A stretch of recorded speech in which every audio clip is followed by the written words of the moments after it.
Dame i gospodo, kao što i sami znate, korona je do jeseni otišla na godišnji odmor i stožer je u fazi mirovanja. Međutim, zaprimili smo mnogo primjedbi na građevinske radove u osvetu turističke sezone na našoj lijepoj obali i stoga smo odlučili oformiti stožer za unapređenje građevinskog, novokopačkog i septičkog turizma s kojim se nadamo da ćemo riješiti nagomilane probleme.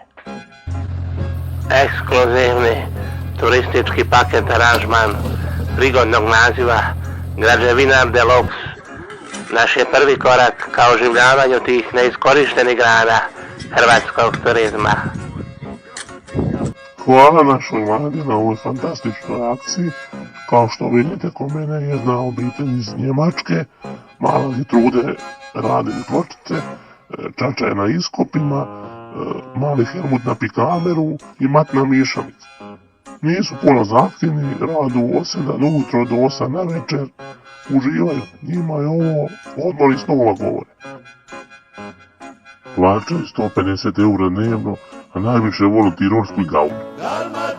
Na snimci koja dolazi iz Vodica možete pogledati kako je iznajmljivač počastio svoje češke turiste koji su mu radili fasadu nastupom klape i tako im prenio dašak našeg domaćeg ambijenta.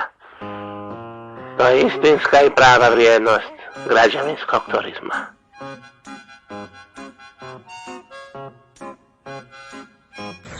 Također, započeli smo i s akcijom Uredi sam svoju plažu. Na najpopularnije plaže u Hrvatskoj postavili smo po jedan bager gdje se gostu ostavlja mogućnost da uz nadoplatu uredi plažu po svom guštu i svom nahođenju. Oformili smo i call centar za oštopavanje i ispumpavanje septičkih jama. Nazovite nas i stižemo odmah.